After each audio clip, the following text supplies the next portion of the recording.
Welcome to Cartoonist Kayfabe. My name is Ed Piskor. I'm Jim Rugg. And I'm Tom Sholey. It's been a little while since we did shoot interviews on the regular, so we have to do them up big, man. Frank Quitely. Congratulations, Tom. Your first shoot interview with us. The great Frank Quitely is in the house, man. I consider the dude a unicorn because of all the disciplines that are involved in the art of making comics. A lot of cartoonists can be good at one or two things. When you get a guy who's good at about five things, cool drawing, a bankable style, composition, storytelling flow, clarity. When you get a guy who can do all those things, man, you got to call him a unicorn. Frank Quitely's in the house. Jimmy, rattle off a little bit of that bibliography and let's get started. Oh, man. Jupiter's Legacy, Batman and Robin, All-Star Superman, I feel like changed superhero comics. We Three, amazing. Sandman with Neil Gaiman. He had done Endless Nights a chapter, New X-Men, Authority. It's a list of some of the most influential superhero comics of the last 3 decades. And certainly game-changing, as you say, Ed, some style things that we hadn't really seen before. And I think a giant influence on where comics are these days. So this is fantastic. Welcome to the show, Frank. Well, thanks. Great to be here. Frank, we did a lot of research, man. We always prep a lot when these interviews are about to go down. And I listened to that conversation you had with Brian Stelfreeze, the shot by shot podcast. And you mentioned going to being sort of obsessive compulsive about your storytelling to the point where a couple of guys nudged it to go see a hypnotherapist or something. But my question, we could talk about that. A couple of guys, Mark Miller, by the way. Yeah. He has a couple of guys. we could go down that route, but specifically this past week, I had a conversation with Jeff Darrow, man. I woke up from a nightmare, dripping sweat. And the nightmare was that the lettering in my comic was bad. And then he said, I have a reoccurring dream. I'm drawing the same sailboat and it's coming out wrong. It's a panel in a comic and I draw this sailboat and the wind isn't catching it and everything is wrong. And I wake up in a cold sweat. So first question, Frank, have you ever had process and comic book related dreams/nightmares? And can you lay one or two of those things out for us? Yeah, the biggest one was I had a job to do outside of comics, and it was for an album cover with a guy called Robbie Williams, who's really big in the UK.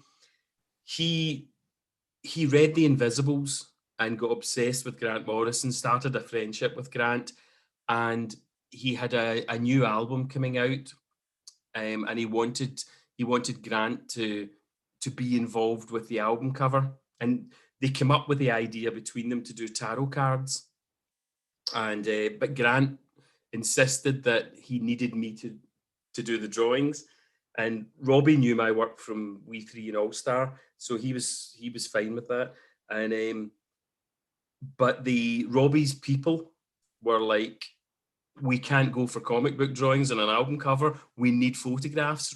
Robbie's fans want a photograph. They don't want a drawing.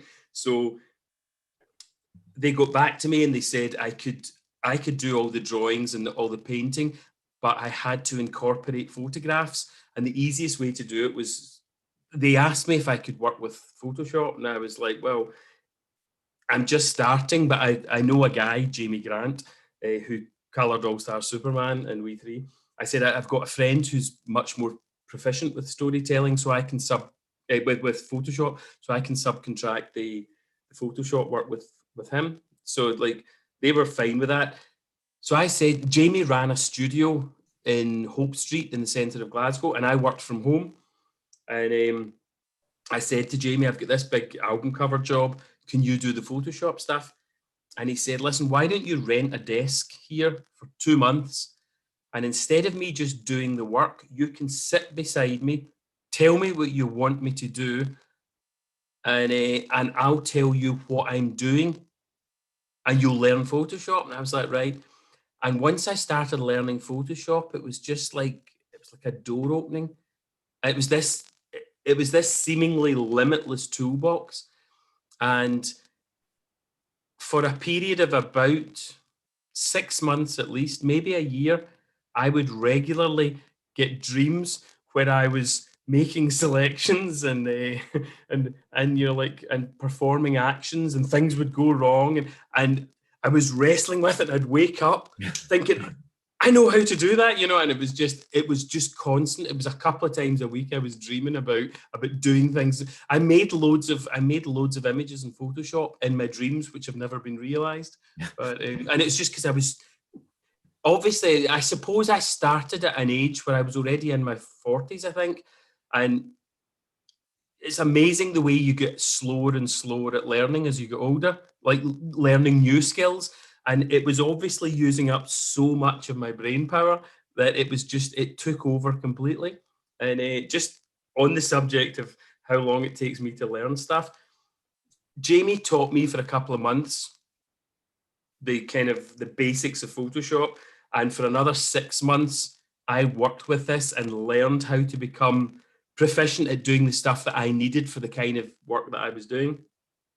And I've got two big sisters, and my oldest sister has two sons, both grown up now, and one of them needed work experience. And work experience is a thing over here where after high school you get a placement at a place of work, and you do it for a week. And Declan came in, and my sister said, could Declan come and work in your studio? And I was like, I didn't really. Everybody in Hope Street studio was always like smoking weed and drinking during the day and stuff. And this was my nephew was like 16. I was like, oh man. So I told everybody to behave, and I got him in. And so the first day I was busy and I couldn't really be bothered teaching him anything, but I wanted him to have something to do. So I said, well, I'll show you some of the stuff I know how to do in Photoshop. So I showed him something that I had learned, and he was like, oh, right. So he listened to what I'd said, and then he did it. And then I said, we'll do that a couple of times. And he said, what else have you got? And I was like, well, and this is what I learned the second month, and everything that I had learned in 6 months, he learned in about a day and a half. I was so demoralized. I was like, I'm just like, I'm like, oh, anyway, yeah. I've had plenty of dreams about Photoshop, yeah. That's a funny thing to dream about. But since you bring up Photoshop, are there any other software that you use in your process these days? Yeah, I've got Clip Studio as well. I'm totally useless with Clip Studio. I don't actually know how to use it. I don't know how to set up a page. I don't know how to have different panels and different folders and stuff like that. All I can do is, and I can never even remember the name of the pens and brushes that I like best. I've just got to go in and try them all. And then once I've got it, I turn down all the controls to 0, because I don't want the thing that smooths out your lines or finishes off the ticks at the end or whatever. And I can draw line work with it, but then I do all the colouring in Photoshop. But I still, for the most part, I still work the finished artwork that gets printed. Most of what I do on paper. So typically I'll have a script and I'll read it through and thumbnail it on the margins of the script, and then I'll draw out the page or the cover in Photoshop just because it's really rough, and I'll print that out in for our sizes it's A3, but it's just roughly the size of an 11 by 17, and I'll print that out in cyan, and then I'll go in with a technical pencil and draw it up, scan it in, sharpen it up a bit, flat it and colour it in Photoshop. And I meant to rewatch the Kayfabes that you've done about my work because I didn't have time. I actually wanted to make a list of points that I wanted to talk to you about, but one of them was you were talking about the size of the pencil that I use, and it's a 0.7. I always use a 0.7 technical pencil, and you can roll it onto its edge to get a sharper line, or you can lean more lightly, but it's always a 0.7. Occasionally, I used to use a 0.5 and a 0.7, but I just always use a 0.7 now. That's fascinating because I remember when that would come up, we would just see these very, very fine, tiny perfectly proportioned faces that just feel impossible to do with something like even a 0.7, which would lead me to ask, do you have one of those jeweler's loop giant magnifying glass things on your drafting board? No, I don't. And it's a good thing I don't, because when I work digitally, and I've heard you guys talk about it before, that thing about zooming in, I know there's a way you can set a limit on it, but I've done stuff, like I've been working on things, and I've been zoomed in and I'm drawing a crowd scene in the background, and everybody's got a facial expression and people are looking at each other, and folk are yawning and stuff. And then you zoom out and you're like, that's like about an inch of real estate on the printed page. We're not going to see any. And the other thing I do is, because I do my blue line underdrawing digitally now, I'll go in and do all this stuff in the background, and I print the thing out, and I get my 0.7 technical pencil, and I'm like, I can't really make that out anymore. And I know there's loads of detail in there, but it's so frustrating. I don't exactly know how the Cintiq works, if you could do like the Apple kind of pinch zoom, but I'll do my blue line layouts on the iPad where you can do that pinch zoom. And sometimes when I get into a super fine detail, and I do the same thing, transfer the blue lines to a piece of paper, and I'm looking at the paper, and I go to the fucking paper and go like this, Yeah, and nothing happens. right. Did you ever, because you use Photoshop and Clip Studio and things to do the blue lines, do you ever hit a phantom Apple Z? Yeah, absolutely. Yeah, it's so embarrassing, because I have a studio full of people here, and like I'll do these things and then just turn bright red and look around and just see if people saw me do that. That's funny. I do that. I'll double tap, because I do the same thing, like print out the blue line and then I'm inking, and it's like, oh, that's a bad line. Like, tap it. Nothing happens. Yeah. So disappointing. I want to talk about pencils a little bit. So is All-Star Superman the first book where you go to pencil as like the finished line? Nearly. The first time was on New X-Men, and when I started with New X-Men, the inker was Tim Townsend, and I checked out Tim Townsend online, and I was really delighted, because Tim's stuff looks amazing on Joe Quesada and the Cubic Brothers and a bunch of other people that I saw him on. And when I got the pages back, it kind of wasn't what I wanted. And to my lasting embarrassment, I actually wrote a letter or an email to Tim, kind of like with a scan of my pencils and a scan of the inks that he'd done. And there was a scene where Emma Frost was in the back of a chauffeur-driven car, and she was leaving the school thing, and I should know the name of it. School for and the wall, I had penciled the wall. It was all these kind of like irregular stones, and I had used like a thin pencil for the top half of the stone and a thick soft pencil for the bottom half of the stone, and to try and mimic what I wanted done with the inks. And I was being kind of precious about it, because I wanted it. I wasn't used to working with inkers.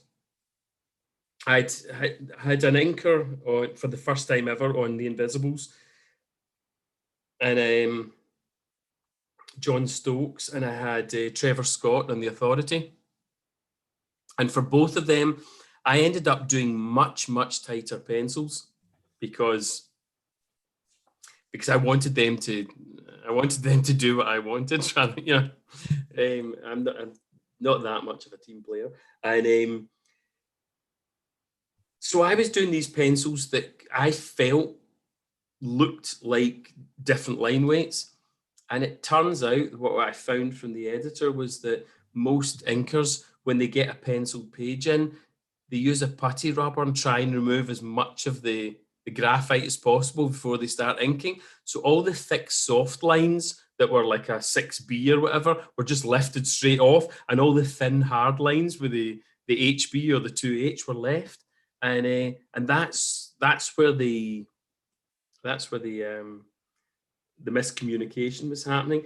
But it's funny because when Grant and I talked about doing the X-Men at first, Grant was taking it really seriously. He's like, "This is a big deal, Vin. You know, we need to do this justice. People aren't going to like it because it's going to be different." And I thought I felt quite relaxed about it, like it wasn't a big deal. And then when I went back and reread the letter that I had written to Tim, I was like, my God, I was so uptight about this. I cared so much that this looked good, you know? But another thing that happened was that I think there was 6 or 8 inkers credited with inking New X-Men, but there was a good few extras that were involved because lots of the inkers had assistants, and I would sometimes meet guys at cons and they'd come up and say, "I inked 4 of your pages," you know.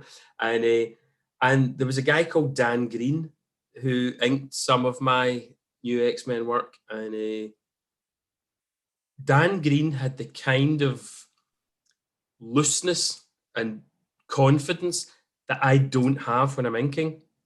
It wasn't slick and smooth. It was chunky and organic, like the guy was a painter or something. And I loved Dan Green's inks. And I asked the editor on several occasions, could Dan Green not do more of it? And this is no disrespect to Tim Townsend or Mark Morales or any of the other guys that inked me, but I just, personal taste, I loved what Dan Green was doing.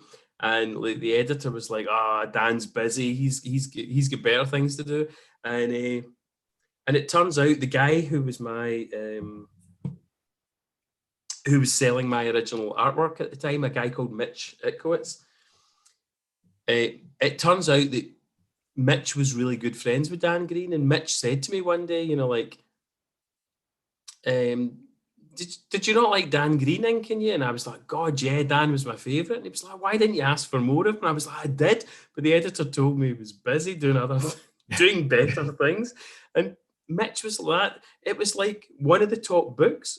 What better things could he possibly have been doing? He said he was doing Dead Man for DC, which he didn't want to be doing. And he kept asking, like, could I not do more of Quitely's stuff? I really like his pencils. But you know, that's the way these things happen when you've got no control over them, you know. I love this story. Dan Green was one of my first favorite inkers.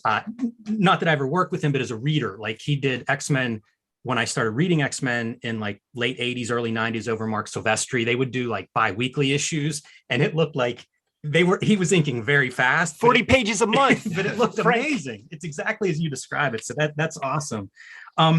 Wow, there's a couple of places I want to go there. One is about control that you have over creative teams, but I want to stay on this pencil thing for a little bit because you make this transition into doing pencil art that's reproduced from the pencils, and I think it flatters digital coloring in a way that might be the best way to do digital coloring and line work. And I wonder a little bit about how that process happens, how you get that confidence, if it's working closely with Jamie Grant and seeing like, you know, how this looks on screen. Like, can you talk about that transition? Because that's pretty high profile books that you're making a big style change on. It's funny, there's a couple of points here. One is that what you've just said reminded me of your last question and how I only answered half of it. So during New X-Men, there was one story arc that I asked, can I just pencil this and we color the pencils? So that was the first time. Then it was We Three, then it was All-Star Superman. I've heard you, Jim, speaking before about how digital colouring, or digital painting, maybe we should call it, has become sophisticated to the point where it's almost gone beyond the traditional inking, like line-heavy inking with spotted blacks of mainstream comics. or indeed of indie comics, of comics in general, that solid ink line works very well with flat color or with a certain amount of digital modeling or shading, or call it what you will. But when the digital painting gets to the point where it's doing a lot of the work, I agree with you that maybe either the finer pencil line or the looser, less finished pencil line, the sketchier work, maybe works better with the digital painting. I absolutely agree with that. As for kind of finding my feet with that on a All-Star Superman and We Three with Jamie Grant, after I'd done New X-Men, and I wasn't on that for any specific length of time, I was just, Grant wanted me to do the first 3 and then just do whatever I could after that. And I was happy to keep doing it. I was really enjoying it. I thought Grant's stories were tremendous. But I got the offer from, it was either Karen Berger or Shelley Bond, I think it was Karen, to do the Endless Nights short, the Destiny chapter, just 8 pages. And I had the opportunity to paint it. So what I used to do when I started on the Judge Dredd magazine, I would do my penciling and inking on watercolor paper, and then I would use watercolors, colored inks, liquid acrylics, and gouache, and do all the coloring. And then I'd have to go in again with like fine liners and stuff and go over the line work, especially the outlines, because if I'd use gouache for a really matte background, it would cover it. You know, I just had to, it was a really laborious process.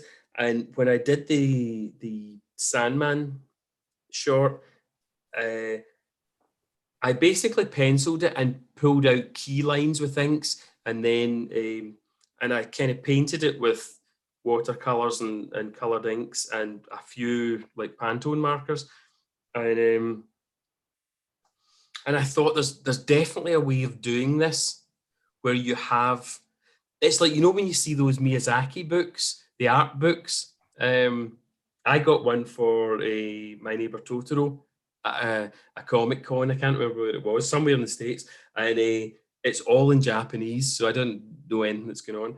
But there's loads of beautiful loose pencil sketches that just have like washes of watercolor over them, and I'm like, oh, I'd love to do a comic like that. So there was an element of that in the Sandman pages, but when I came to working with Jamie Grant, I was like, I'm doing these penciled pages, and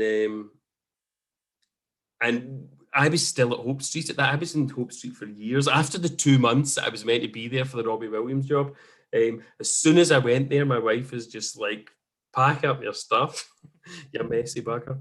I want my house back. And so I was in Hope Street Studios and I was working alongside Jamie. And for the most part, it was good. You know, like, we worked well together. Jamie was very accommodating. But Jamie's got slightly different aesthetic tastes from me. He's really, really drawn to very, very saturated palettes, and I'm at the opposite end of the spectrum. And after a while, it became a kind of struggle. Like when we were doing All-Star Superman, when we were doing We Three, like, I really sat beside Jamie the whole time, saying, no, rein it back in, do this, do that. And it used up so much of my time. And so when we did All-Star Superman, I thought maybe it was time for a change of colorist. And he's a good friend and he's a really talented guy. But because our working relationship had used up so much of my time, I thought it was time for a change. But Grant loved We Three so much, they said, no, you and Jamie have got to keep working together. I thought, you know what, Jamie likes a saturated color, and that's going to suit Superman better. So maybe this is going to be okay. but as Jamie did the pages, I was like, some of these colors are too strong for my delicate line work. This needs to get pushed back a bit. And Jamie had a bit of a habit of being really kind of like really obliging and compliant and going, no bother, I get what you mean. Yeah, I'll do that. And then he wouldn't do it. And you'd say, Jamie, you didn't do that. And he'd be like, did we talk about that? Oh, come on.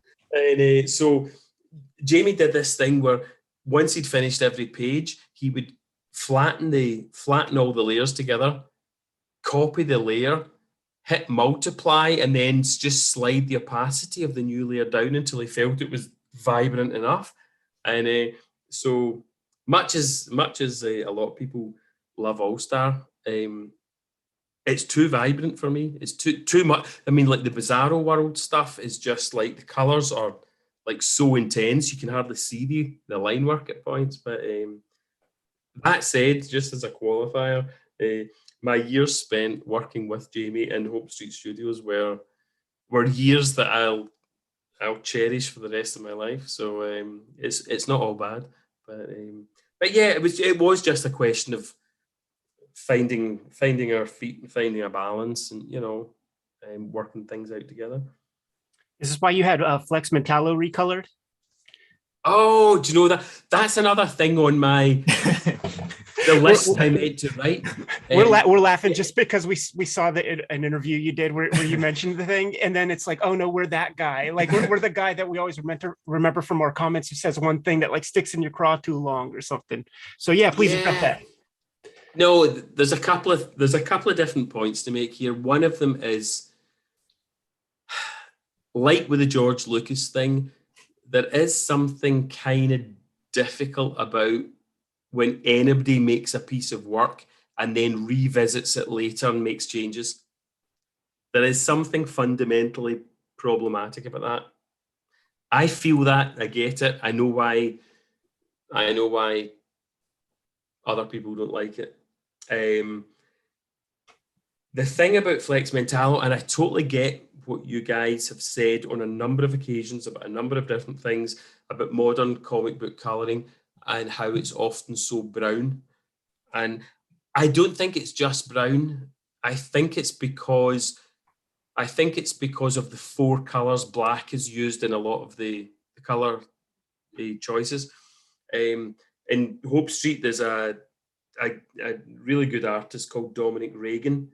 He does a ton of indie stuff, and Dom uses a palette in Photoshop that's got 64 colors, and that's what he sticks to. And those 64 colors are made up of C, M, and Y. There's no K in any of them. There's no black in any of those colors.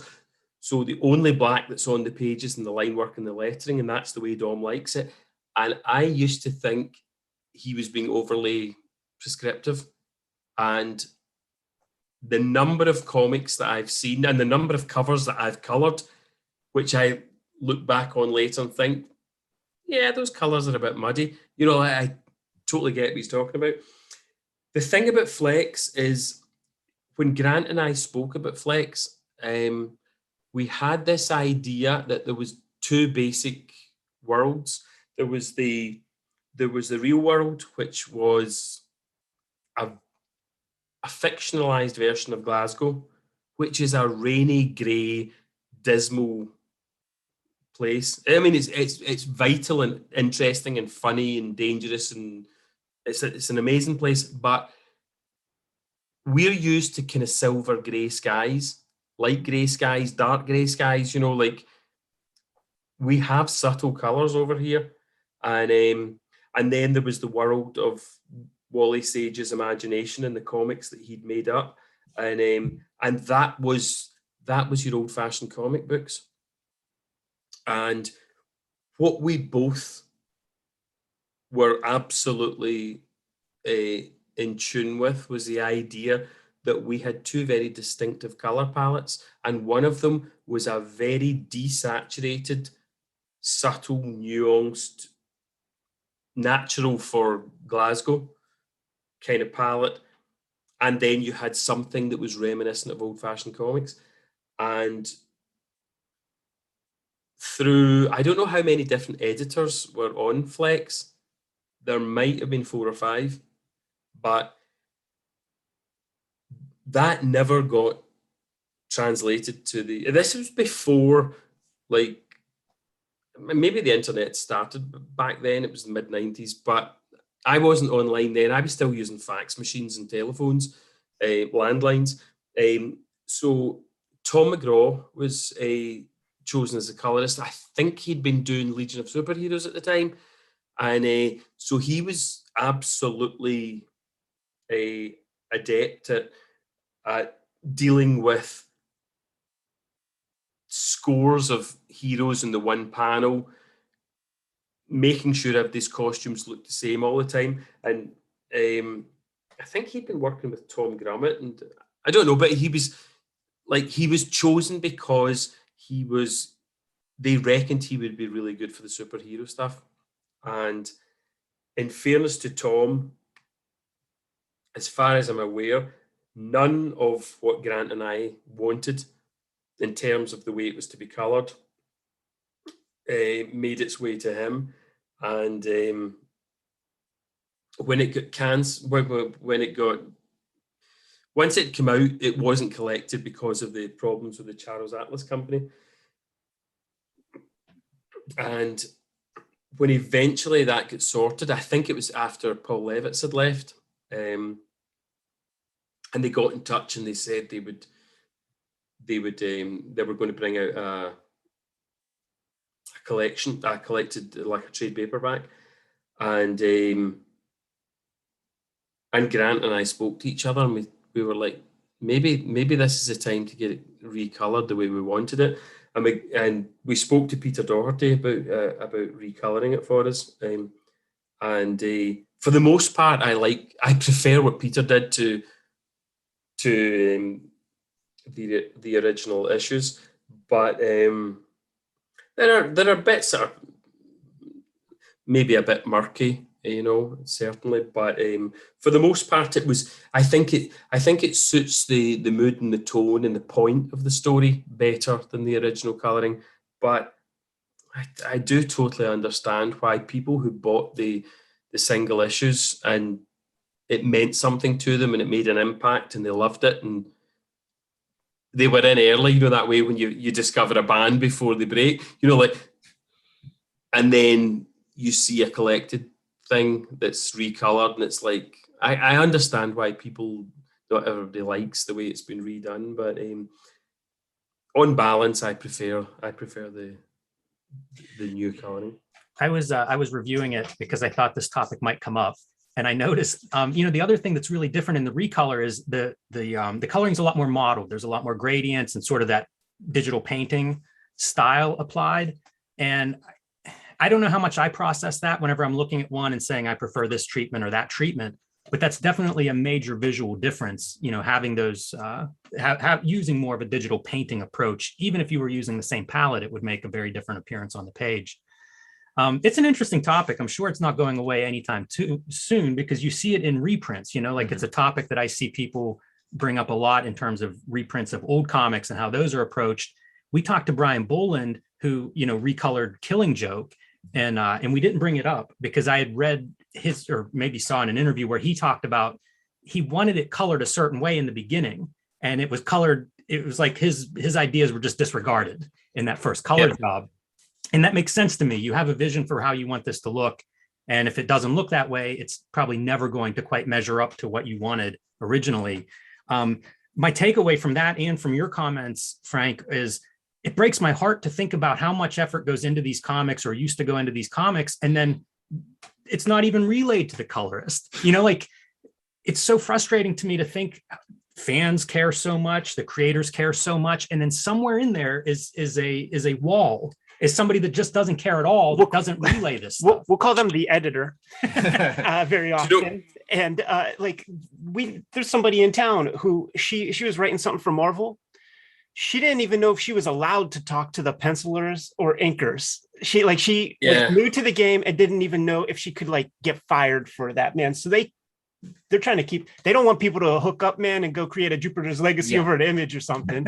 Do you know, every comic page, because I used to do the inking as well as the penciling, and nearly every page of originals that I've got, all round the four margins of the comic board, I would write my color notes, and it seemed to me that they were almost universally ignored. And it was when I was doing The Authority, and it was John Layman who was editing, and something had come back. It was David Barron that was doing the colouring, and something came back that was just so different from what I had asked for in the colouring notes. And I brought it up with Layman, and John Layman's a great guy. I mean, and so is David Barron. I got on super well with both of them. And I was like, John, how could this have happened? And he said, oh yeah, you write your colour notes in the margins. He said, yeah, what happens is the pages come in, and get scanned, and then they're trimmed to fit the template. So anything you write outside the crop marks, the colorist doesn't see that. And I've been doing this for like 20 years. I'm like, you are kidding me on? And he's like, yeah. If you want the colorist to know, like what you want, you need to either get in touch with them directly or tell your editor and ask them to pass it on. And I've worked, how many editors had I worked with? And nobody had ever mentioned that before. Like, they just see the original, because I used to FedEx the originals over, and they would just see all these color notes around, and they just pass them on to whoever it does the scanning. And you're just like, oh, it was just some graphomania or something. Just And meanwhile, you're probably sitting back home going, "Why is this colorist ignoring me?" I know. But you said you had the colorist sitting next to you on All-Star Superman and still not doing what you wanted. So I think it just comes down to, like, if you really, really care about this stuff, nobody else can like read your mind. So you just kind of have to take matters into your own hands and just like, color your own stuff or whatever, whenever able. That's it. Do it yourself. That's exactly it.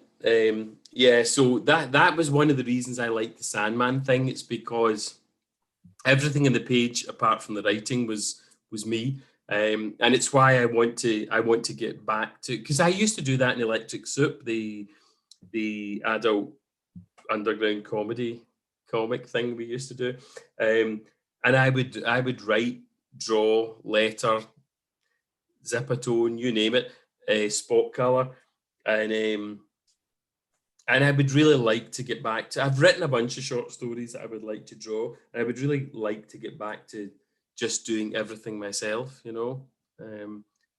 partly for the reason of getting exactly the way I want it, and partly just for the joy of sitting doing my own thing, I'll mention it now. You did a TED Talk where you talk about some of the things that you can do in comics that other media can't do, and great talk. I encourage everybody to go check that out. But I thought of this as a fourth piece, and it is that one person can make a comic, or a couple of people can make a comic, and it really is a way to do as close to one person's vision into like a reader's hands or into a reader's minds as you can get. When you think about film or video game or something, there are so many hands necessary that it's not the same. I think that's a major strength in comics. So I hope that you will do, write your own stories, do everything yourself. I think that would be amazing to see for fans. It's funny, Jim, you actually, in one of the, I think I've watched every Kayfabe thing you guys have done. Sorry. Yeah, but one of you mentioned this before, and I've totally lost the thread of what I was saying. What did you just say there? Oh, how great comics! Sorry, I was out for lunch and I had a drink, and I'm very slightly foggy. But comics, one person can make a comic, and it's a unique vision as a result. Yeah, I had I had a really interesting point to make about that I've forgotten. Come It'll back to me. that. Come back to that. Let me throw you a softball real quick, just because you brought up the Sandman collaboration with Neil Gaiman. Frank, were you the first choice to draw the Destiny strip? I think you know that I wasn't the first choice. Yeah, the way I heard it, Karen Berger said to Neil Gaiman, "What do we need to do to get you to come back from writing your best-selling books and do some more Sandman for us?" And he said, "Get me my international dream team of artists." And it was Milo Manara and Michelangelo Prado and Mobius and a few others. And Mobius's health wasn't good, and they said, I don't know if it was his wife or somebody else, but somebody said, like, listen, don't make it longer than 8 pages, and either give him splash pages or splash pages with an inset panel. Don't do anything more complicated than that. And Neil wrote this 8-page story about Destiny, and it turned out that Mobius wasn't fit enough to do it, and they needed to find somebody else. And either Karen or Shelley got in touch with me, and I dealt with both of them at the time. So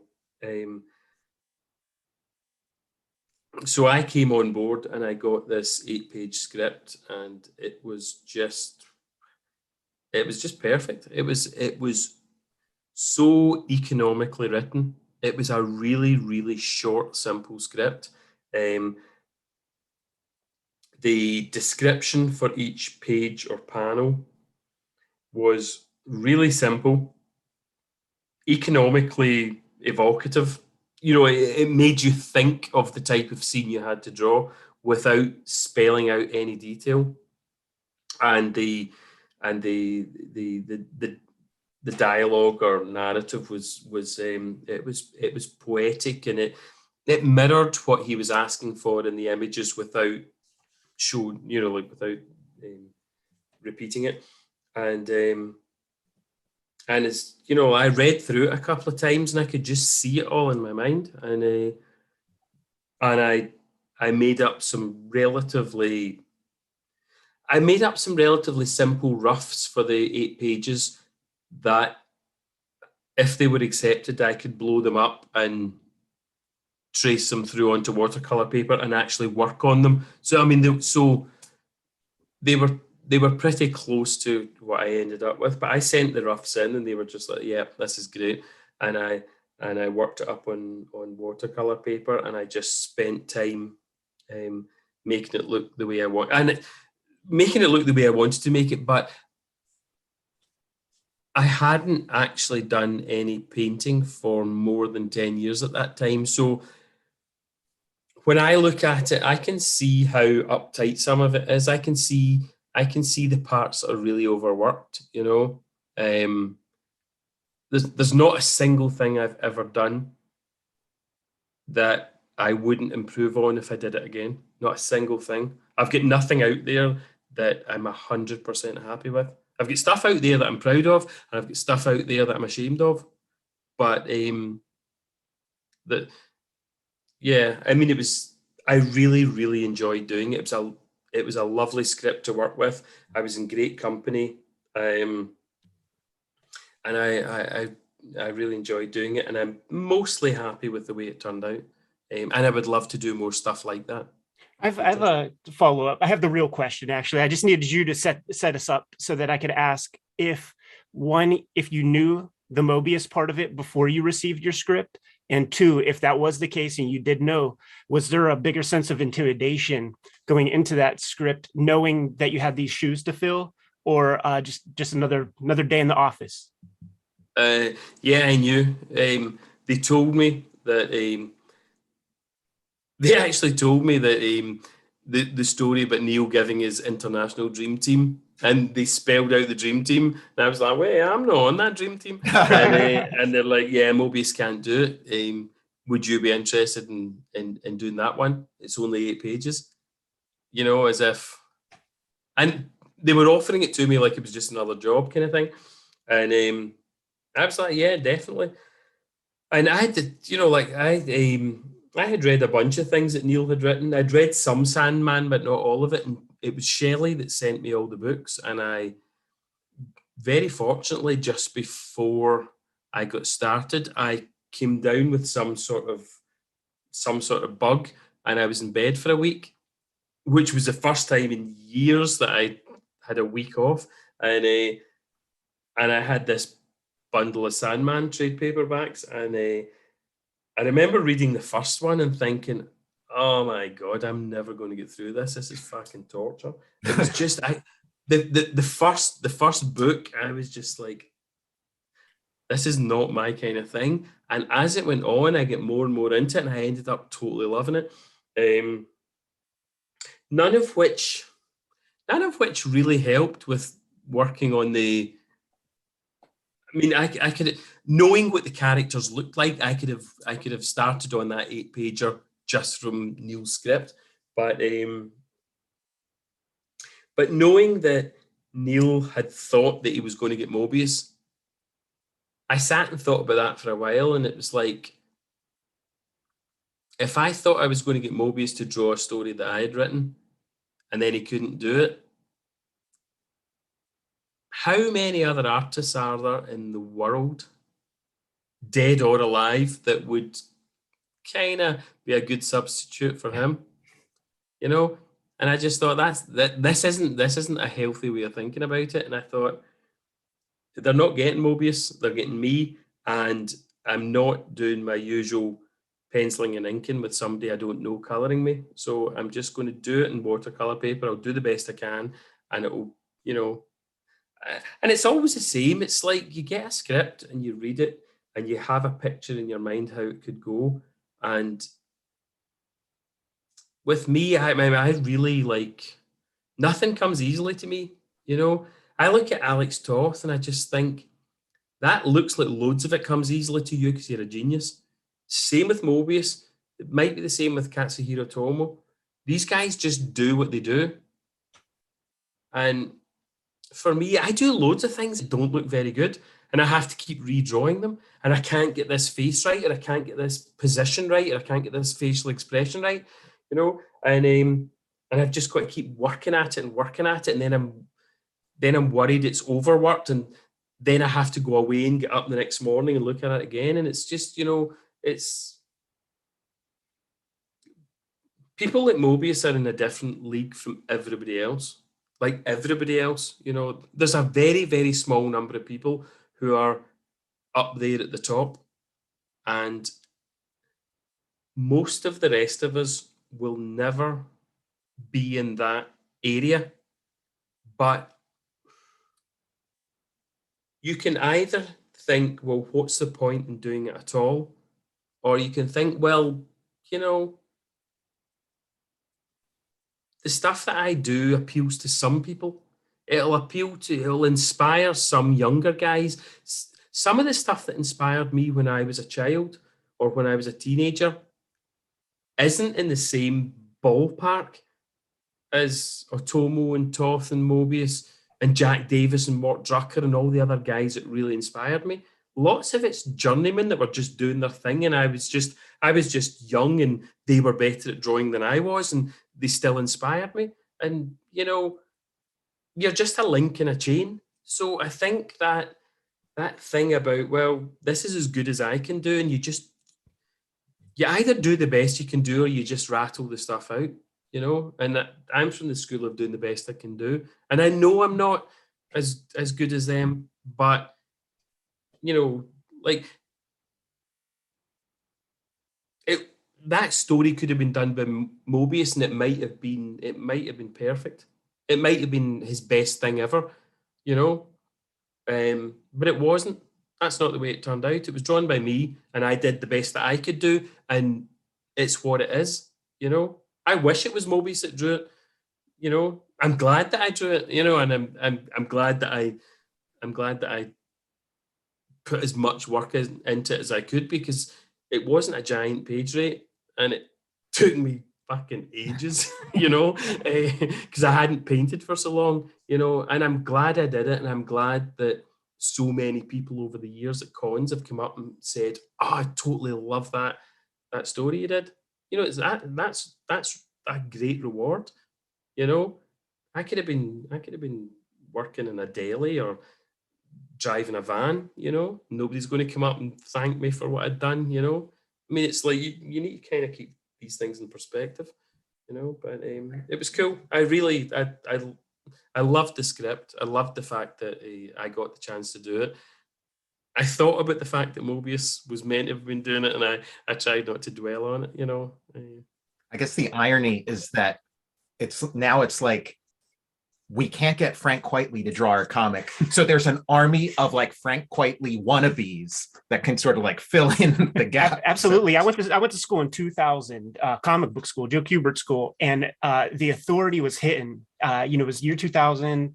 Authority was just coming out in like trades, like 99, 2000. A lot of widescreen, Frank Quitely, Dutch angle, kind of Authority action amongst my brethren. Frank, did you know Mobius? Were you two friendly? No.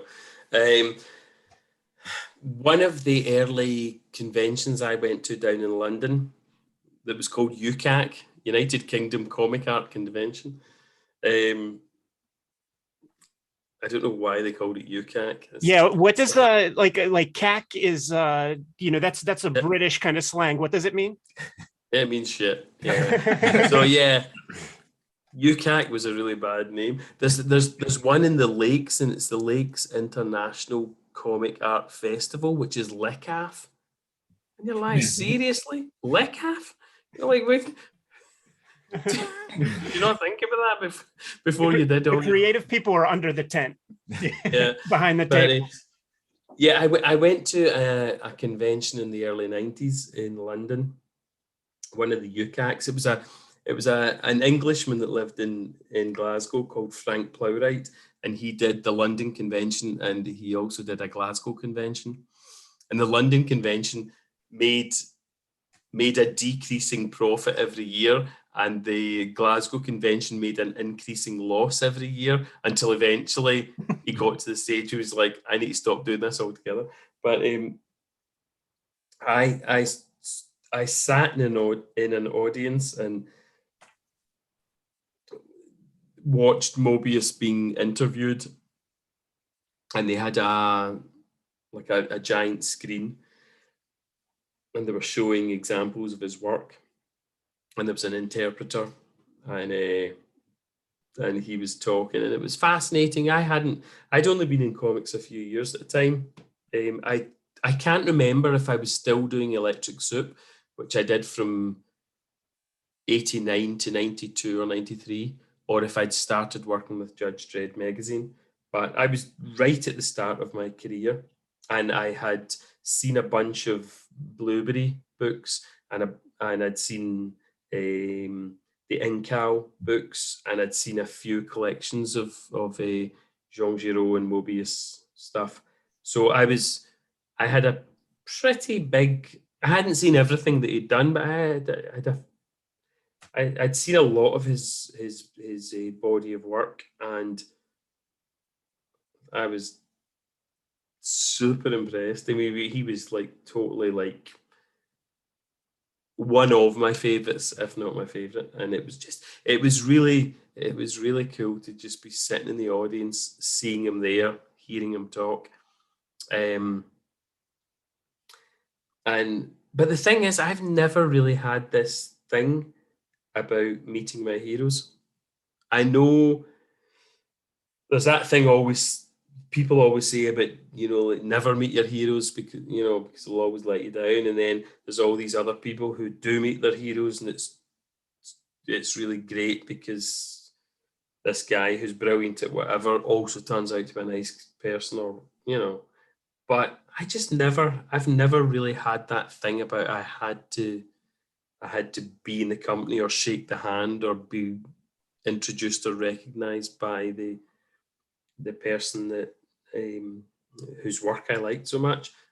But it was really nice to sit in the audience and actually see the guy. I'd seen him in videos. I was fairly familiar with a good amount of his work. I was absolutely in awe of his talent, which I still am. And it was just really nice to sit there and hear him talking about what it is he does. And then he had that big exhibition in Paris, Transform, I think it was called, a few years before he died, and I had wanted to go and see it, and my wife was like, just go and see it. And we didn't have a lot of money, and it just seemed like a really stupid indulgence to spend money we didn't have, so I could go and look at an exhibition of a guy who's, I've got loads of his work in the house I can look at, and I never went. They asked me for a quote, and they actually sent me it's a big green coloured book with a red squiggly transmorphing figure on it, and which apparently they're quite rare, and that was really nice. But I didn't go. My wife kept saying, "Go, go and see it." And I was like, "No, it's just, I love his work. I'm inspired by it. I don't need to spend money we don't have to go to Paris to wander about on my own looking at, And I never went, and there's a wee part of me that kind of wishes I did go, And there's another part of me that thinks, what, it wouldn't have made any difference. He's not going to inspire me more just because I happen to be in an exhibition of his stuff, But I can't remember what the question was, but I wondered if Mobius was somebody that you knew and had a relationship with. No, he was just a guy that drew these drawings that inspired me, What was the scene like your local scene, like, I don't know, like the Scottish scene or a more specific scene? What was it like when you started? How's it changed since then? That's a good question. It was really exciting when we started. I didn't know anything about comics. I had read British comics when I was growing up. So that was like, when I was young, it was the Beano and the Beezer and the Dandy and things like that, which were published by a Dundee publisher, DC Thompson. Dundee is a city in the east coast of Scotland. They made all the comics for the UK. Then when I was a little bit older, I was reading The Bullet, which was a kind of anthology title that had a spy, it had a war story, and it had a football story and all that kind of stuff. Soccer story, I should say. And I kind of drifted away from comics, as I kind of entered my teens. And during my teens, I was only really reading Mad Magazine, and it was old Mad magazines. I had a friend who had really cool big brothers and sisters, and they had loads of Mad magazines from the 70s. And there was all these amazing Jack Davis and Mort Drucker movie spoofs of movies that I hadn't actually seen. I saw the movie spoofs for The Godfather or The Oddfather, as it was in Mad, long before I actually saw the movies, and Sparta took it.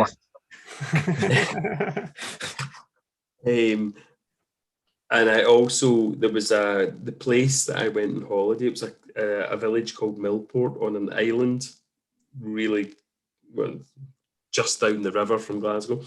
There was a cafe with a spinner rack, and it had sinister tales and weird science and creepy worlds and all that kind of stuff, printed in really thick, heavy newsprint. And God, I loved them. And it had Steve Ditko, and it had a whole bunch of quite a variety of artists.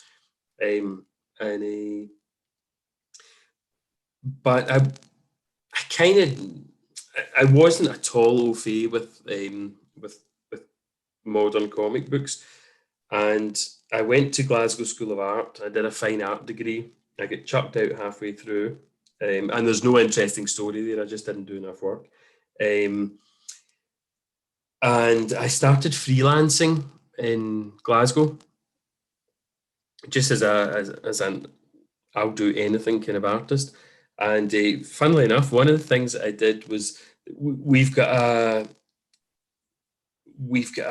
kind of a market that sells new and second-hand goods, and it's called the Barras, and there was a guy in the Barras that had a t-shirt stall, and we've got two soccer clubs in Glasgow, Celtic and Rangers, and Celtic are the majority of their supporters are Catholics, and Rangers, the majority of them are Protestant or Church of Scotland, and there's a ridiculous amount of rivalry between them. And this guy wanted to do Celtic and Rangers t-shirts using American wrestlers, and I had to do line drawings of Hulk Hogan and Jake the Snake holding blank scarves, and they would put the green, white, and gold, or the red, white, and blue. So it's the Irish flag or the British flag colours, and yeah, I was doing murals for Indian restaurants. I was doing t-shirt designs. I was doing all sorts of I was doing caricatures for people that were retiring, and I was doing all sorts of work. And and somebody told me there was a printers in the Merchant City area of Glasgow that was looking for an artist.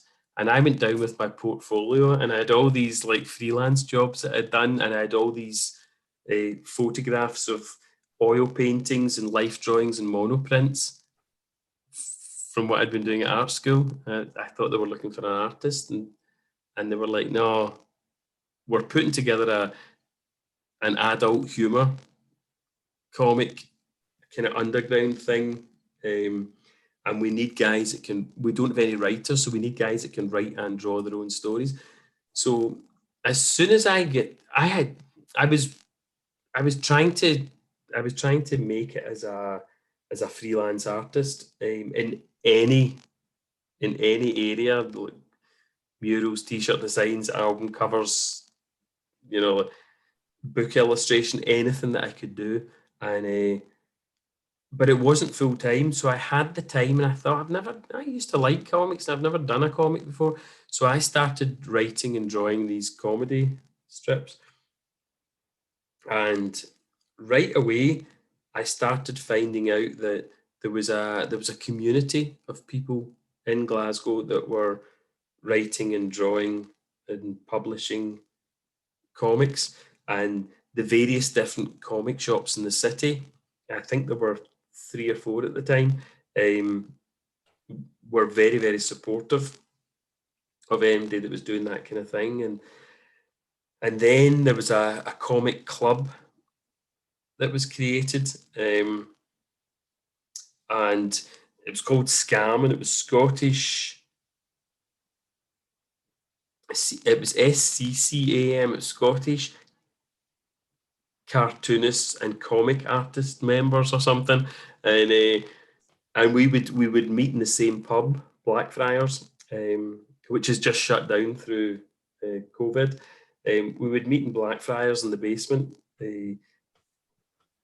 once a month. I think it was a Wednesday night, and we would just drink and talk about comics. And Grant Morrison and Mark Miller would go there, and occasionally we would have Alan Grant and John Wagner and Cam Kennedy and people like that turning up as guests. And we, by some strange set of circumstances, we got Will Eisner to be the president of the club. And every year, Will and his wife went over to Ireland to visit close friends or family members. So we managed to get Will Eisner to come over to the Scam Club, and we only needed to pay for a short flight from Ireland to Scotland and put him up in a hotel for 2 nights, and funnily enough, I had started at this point. I had moved on from Electric Soup to the Judge Red magazine, and Will Eisner was willing to do folio reviews. Now there must have been over 100 people that were registered in the Scam Club, and I was one of the guys. I mean, there was people like Gary Erskine and Colin McNeil who were working for Marvel and DC. There was Alan Grant and John Wagner that were like Cam Kennedy and a oh God, what's his name that did From Hell? Eddie Campbell. Thank you, Eddie Campbell. There was all these people that were like Scottish people that were like miles ahead in comics, but there was a bunch of us that were just starting out and were just starting to get a foothold in 2000 AD or Judge Red magazine or Vertigo or Paradox Press. You know, so we were all kind of starting out, and there was a bunch of people that were still just doing independent stuff. So there was loads of people that had folios and they wanted Will's advice, and so it was decided that everybody could only present 2 pages. So I picked what I thought were my 2 best pages, and it was pages from the Judge Red magazine, and one of them was from a Western strip called Missionary Man, and it was my favourite page, and he's blasting with his guns, he's blasting through this canyon full of rednecks and mutants. And the other one was from a thing called Shimura. It's a kind of Japanese strip, and it was about this guy that was slowly turning into a kind of cyborg, and they were big watercolor paintings, and I was super proud of them, and I waited in line for ages to get words of wisdom from Will Eisner, and when I got to the table, he looked at the pages and he nodded and he said, "These are good. These are very good." And I was like, "Any pointers?" And he said, "Yes." He said, and he pointed at one of the main panels, and he said, "Try and keep the focus of attention in the center of the panel." They gave me my pages back and said, "Next."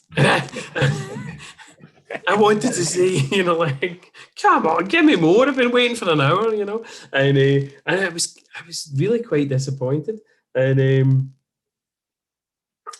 then I realised a couple of years down the line that I nearly always put the centre of focus in. I put the focus of attention in the centre of the panel, unless there's a good. And I know the rule of thirds and stuff, but I've got this thing about always putting it in the centre. I'm trying to get away from it now, but I had the pleasure of Mark Miller and I get invited to Barcelona when we were doing The Authority, and Will Eisner and his wife were guests, and I think the convention was only 2 days, and we were there for like 5 days or a week or something, and they took all the guests round in like a kind of minibus, a tour of the city, seeing all the Gaudi architecture and stuff like that, and the whole time Will Eisner really took to me and Mark, and it might be because we were English speakers and everybody else was Spanish,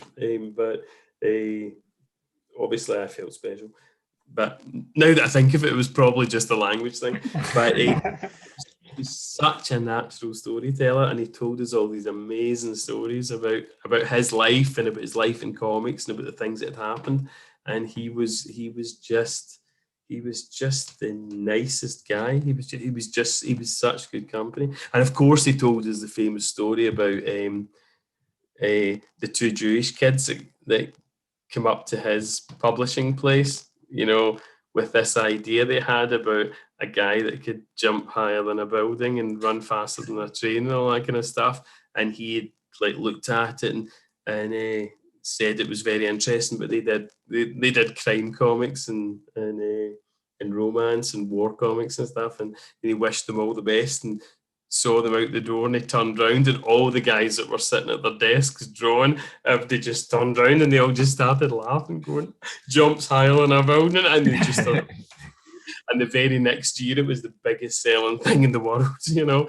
But he was such good company, you know. It was such a treat to have that wee moment with him, you know. When you met him early on, were you familiar with his comics? Like obviously the name meant a lot, but were you able to access his comics? Yeah, the first thing I was shown was The Spirit, and I really liked. You know that way when you're starting out and you don't really have a handle on everything, you make some really rash assumptions. Well, I was the king of that sort of stuff. And I remember seeing The Spirit and going, the title pages are really good, but the rest of it's really boring. And then I saw Contract with God and it just struck a chord. I was like, this is genius. And it was the same with the first time I saw Akira.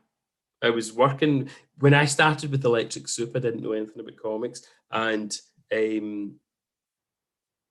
was a couple of the guys were right into comics, and one of them was a guy called Rob McCallum, and Rob did some stuff for 2000 AD after Electric Soup. He did some stuff for the Judge Dredd magazine, and then he did a couple of things for DC, and he did something for Excelsior, Stan Lee's offshoot thing. And then he got into storyboarding, and he lives in Canada now, and he's a big deal storyboarding guy.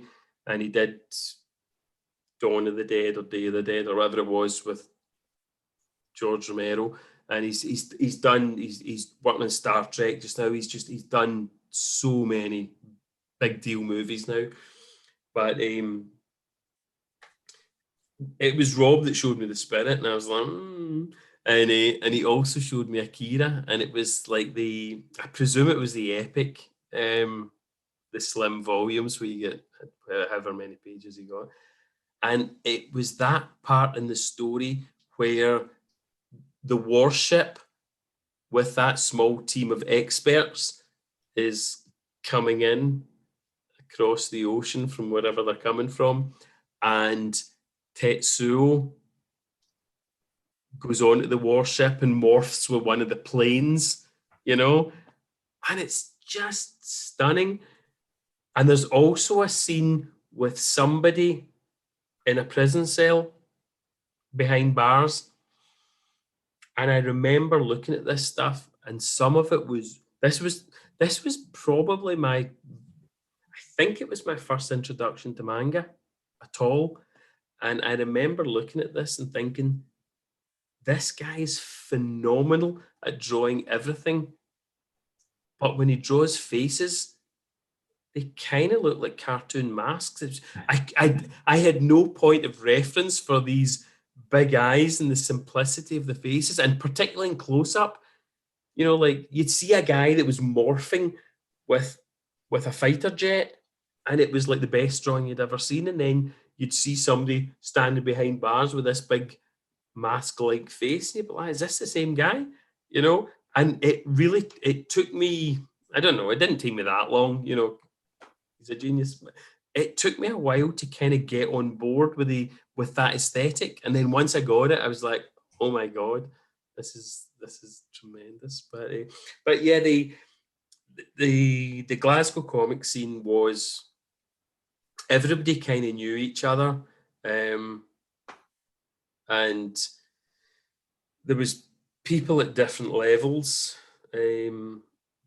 but there didn't seem to be much distinction, you know, socially. And it was, I don't know, it was an exciting time. There was some of us kept going in comics and trying to get more of a foothold, and there was other people that went off into the games industry. We've got quite a strong games industry here. And some people went into animation or storyboarding, and, you know, but we all kind of knew each other, and, you know, it was exciting. It was a good time. I think it's really fascinating that you get into comics late. And for my money, you're one of the best visual storytellers working in the game right now. I wonder if you could speak about maybe some of the storytelling influences that you've developed over time. Does it come from film? What sort of areas of storytelling sort of help, inspire your imagination when it comes to that part of the process for you? When I started out, the comic, I mean, obviously I had read a bunch of the old creepy, eerie, sinister tales, weird science stuff. I'd read a bunch of Mad Magazine, which is weird because it doesn't work like normal sequential comics. It's very much going from scene to scene, so it's little vignettes, like in sequence. A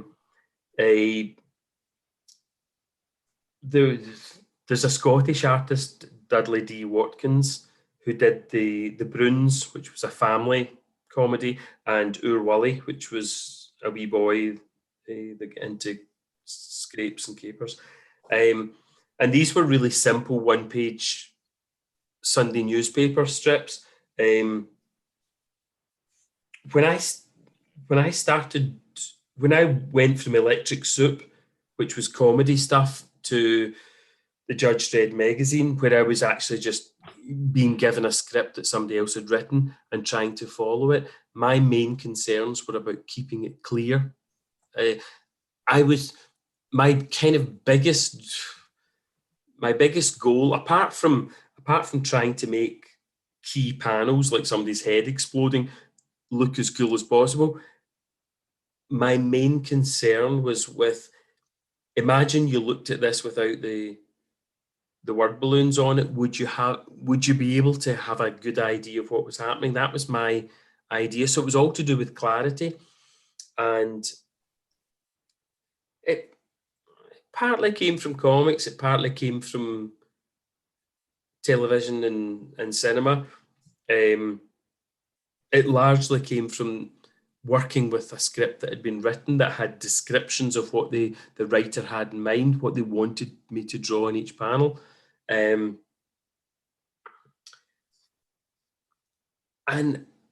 I suppose, I mean, I look back in my earlier work, and there's hardly a thing I wouldn't do differently now. I mean, some of it works reasonably well, some of it not so much. But I did all the big books for Paradox Press, all those black and white short stories, and I did Flex Mentalo and 2020 Visions for Vertigo, and then I got my first crack at the DC Universe stuff, and it was a Lobo story. I was at a convention in Glasgow, and I'd met Alan Grant a couple of times, and Alan Grant's just one of the most amazing characters you could meet. His stories are outrageous. I mean, he's got stories not just about comics. He's just got stories about things that have happened in his life, which would make your jaw drop. But I had been, at the time, Alan was writing Shadow of the Bat and Lobo, and it was when comics were selling very well, and Alan was like this big deal guy, like certainly locally, and he lived in a mansion and all the rest of it. And he said, I've seen your work in the Judge Dredd magazine. It's really good. And he said to me, he didn't say if you ever want to work together or if you ever want to, he said, if you ever want me to write a story for you, just let me know. And I was like, well, yeah, I'd love that. And he said, well, he said, would you be interested in drawing Lobo? And he told me later the reason he'd said that is because he wanted me to draw a Batman story, and his editors went, no way, this guy's not a superhero artist. He can't do superheroes. He's not ready for that. And he said, would you be interested in drawing a Lobo story? I was like, I'm reading your Lobo every month. And I was. I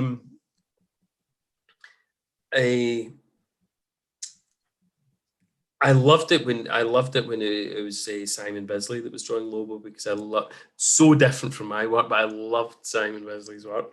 And funnily enough, Simon Bisley's work sometimes seemed really good and easy to follow, and other times it was really it was just him drawing what he wanted, and Alan told me years later that Keith Giffen used to do the layouts, and if Simon stuck to Keith's layouts, it made perfect sense, because Simon wasn't a storyteller; he was just a drawer, and but sometimes Simon would just do his own thing because he's mad, and then it'd be difficult to follow. And there was a brilliant one. There was a brilliant Lobo that Alan Grant and John Wagner co-wrote, and it was Un-American Gladiators, and Cam Kennedy drew it. Do you guys know this one? Mm-hmm. Yeah, I love it. Anyway, I'd been following Shadow of the Bat and Lobo every month, and I was like, yeah, I'd love that. And he said, well, what sort of story do you want? And I was working at the time with Robbie Morrison on a thing for the Judge Dredd magazine. It was Shimura. It was a kind of Japanese thing, and it was all lasers and weapons and shit like that. I mean, the thing I did was I didn't put any people in the streets, because it was quicker to draw empty streets than full streets. And I look back at it now, and it's meant to be Neo Tokyo, and there's not a person. All the streets are empty. But I said to Alan, you know, I'd really like something that didn't have any tech in it. You know, I'd like just hand-to-hand combat. And he went, right, hand-to-hand combat, and he went away and he wrote this story, and it was called The Hand-to-Hand Job. And it was about the publisher of a men's magazine, like a nude mag. And he gets kidnapped by hominists. And this was there was a thing going on in America at the time. I think he was called Iron John or Iron somebody, and it was a group of men that were hugging trees and getting together in the forests and trying to reclaim manhood, and but they were kind of like new men. They were kind of like feminists, and so in Alan's story they were really against like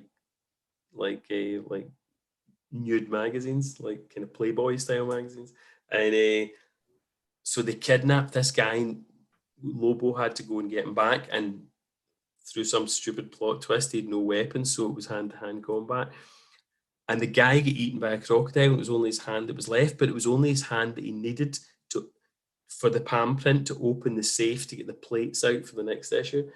And it was a really good script. It was a really good story. It was really funny. The dialogue was really funny. The action was great, and it was called The Hand-to-Hand Job. And the story that I heard was that it was Dan Raspler that was editing, and the story I heard was that Paul Levitz had gone into Dan Raspler's office to see what he was doing, because he didn't like Lobo, because it wasn't his thing. He didn't like that type of comic, you know. And understandably, I mean, Paul Levitz is he's had a really significant contribution to comics, and you know, like, he's just got his own taste, and that's fine. But he looked at this script, and he was like, I don't know is this mature readers? Is this, and he didn't like it, and he said, why is it called The Hand-to-Hand Job? And Dan was like, it's it's that kind of magazine. It's hand-to-hand combat. It's a play in words. He's like, what do you mean? And he's like, hand job. Oh, Paul knows what that shit means, man. No, well, yeah. Well, that's a different story. But Dan Raspler's version of the story was that Paul said, what does that mean? And Dan explained it, and he went, we're not publishing that. And that was it. It was buried. So I don't know. I don't know if Dan Raspler's I don't know if he's an accurate source, if he's a good narrator or not. But it never got published. And then after that, Alan came up with this thing, The Scottish Connection. It was a Batman story, and he had read a book called The Hiram Key, and it was written by two guys that were Freemasons, and they had been Freemasons for years, and they had started revealing some of the secrets and became persona non grata with the Freemasons. And they wrote a book called The Hiram Key, which basically made a connection between the ancient architects of like Babylon and Solomon's Temple and all the rest of it, right up to the modern Freemasonry movement. And Alan was obsessed with this stuff, and he wrote a story, and it was a Bruce Wayne story, not a Batman story. And Bruce Wayne was on holiday, and he came to Scotland to see the grave of an ancestor. The corners of the gravestones were missing. He put them together, realized it was a map or a pattern, uncovered the mystery, a big conspiracy about the Freemasons, and solved the mystery, and went back home and never put his bat costume on. And he felt it was the best Batman story he ever wrote. And his editors were just like, where's Batman? Get him in a costume. So he rewrote it, and he didn't like it as much. And they sent it back. That's better, but we need a bad guy. So Alan Grant rewrote it with a bad guy and sent it back. And they're like, okay, it's better, but there's no fight. We need to see Batman hitting the bad guy. We need a punch in the jaw. And it went on like this. And eventually, like, Alan rewrote it 4 or 5 times. And the version that's out, the script that I get sent, Alan was so fed up with it. He was so done with it, and he hated it. And but he didn't tell me that, because he knew I'd never drawn Batman before, so it was a big deal to me. And so I got this Batman script in, and I did the very best job I could, and Matt Hollingsworth coloured it, and it came out. And for years I'd been working in comics, and your aunts and uncles would say, what you drawing? And you'd tell them it's 2020 visions, and whatever. And or you'd be in a taxi, and they'd say, what do you do? I draw comics. What do you draw? Flex Mentalo. And they're like, and now I was drawing Batman, and all of a sudden it was like everybody was interested. So I gave this one to my mum, because I couldn't give the Vertigo stuff to my mum, or the Electric Soup stuff or anything, because she wouldn't have liked that. And so I gave her the Batman comic, and the next time I saw her, I was like, what do you think? And she went, oh, Vincent, your drawings were very, very good. She said, but the story was rubbish. And so of course I picked up the phone, I phoned Alan, I was like, guess what my mum just said? And Alan was killing himself laughing. He's like, tell your mum she's right. And that's when he told me for the first time that he had rewritten it loads of times and ended up hating it, because it was nothing like the story he wanted to tell. And he's like, tell your mum she was right. And I thought, all right. So where's this hand-to-hand job thing now? Do you have slightly off camera, like the stack of pages you drew? Like where is this thing? Yeah, I've still got, I drew it in blue line when I was actually using non-repro blue pencils, and they are very faint. I scanned some of them and tried to contrast the scans as much as possible for a talk that I did at somewhere, a con or a college or a university or something. One of the reasons I scanned some of the pages was because and this gets back to the original question of 10 minutes ago about storytelling and where I learned it. Working with Dan Raspler was a real turning point for me, because I sent the Lobo pages. I think it was 24 pages of blue pencils. And this was, I mean, every job that I take on, I mean to make it the best thing I've done. It's always, this is going to be, I'm going to show everybody what I can do. And it never works out that way, but that's always the intention.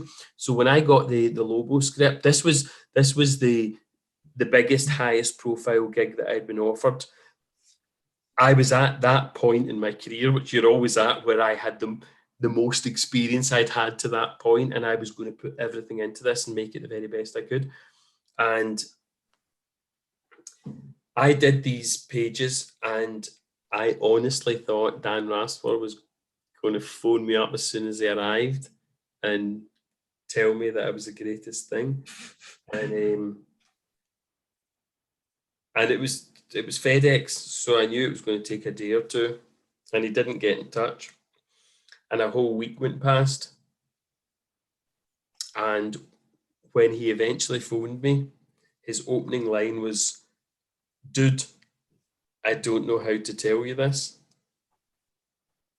And he was just like, you're really good at drawing. I can see how much work you've put into this, but it's just fucking lame. It's just like, this is a Lobo comic.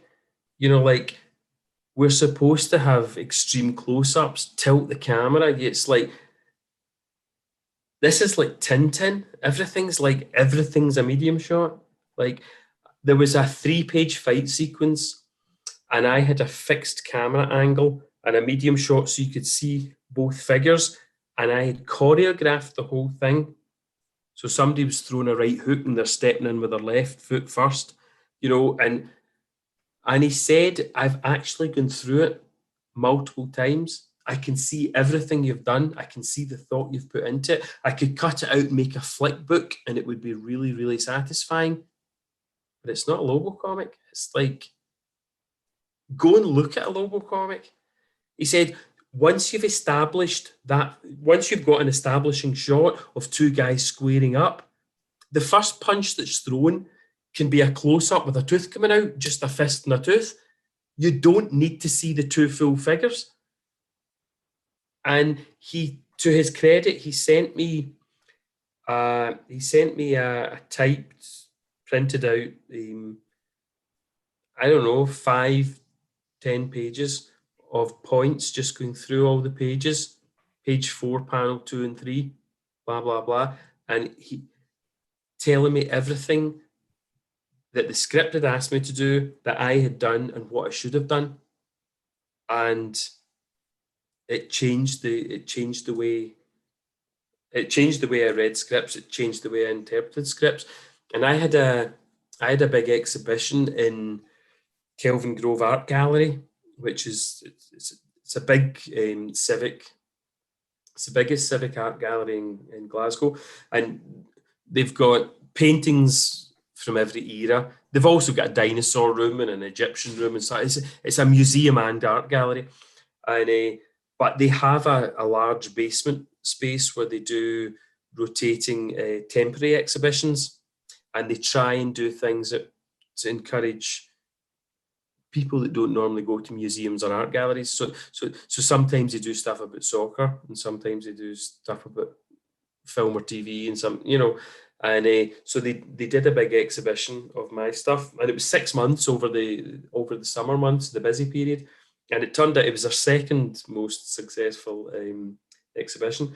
But they put on this huge exhibition of my work, and Martin Craig, the curator who curated the whole show, he went through all my back catalogue of originals, all my illustrated, because all my scripts, I've still got all the scripts. Everything's out of order and stuffed into polythene bags, and he couldn't believe my filing system.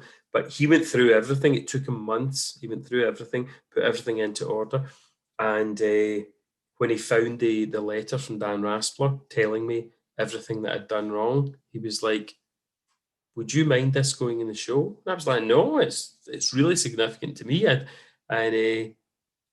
it was one of the things in the show that got the most comments. It was just an editor just going, "You're good at drawing, but you don't know how to tell a story. What are you thinking? Think about it this way." And we had the pages of his letter in a glass vitrine in the middle of a room it was like the exhibition was over multiple rooms in the basement, yeah, I mean, it was like loads of people really responded to that. It's just, here's a young artist that doesn't really know what he's doing, and here's a wise old editor saying, this is what you need to be thinking about. And Context helps, though. It's sort of like you showed him. Right, Look right. where Makes you're him look reading like, this letter. like the asshole for writing that letter. Yeah. I think that's a super inspiring thing to show off to people, for because sure. I think that your average comics fan or your average fan of story media, whatever, a lot of people assume that what they're reading is just first draft. Like, they sat down and they made this thing. You see something like that, it says a lot about you, Frank, in as much as like ego is concerned, because certain people could just be like, oh, what the fuck does that guy know, man? Bollocks. Or you pay attention, senpai kohai, you pay attention to the old timer, you take some things from it, and then you grow from it. It's like a Phil Jackson coaching moment. Is that available online anywhere, that letter? I don't know if it is or not. I'll dig it out and I'll send it to you. It would make more sense if I could also get the original pages. And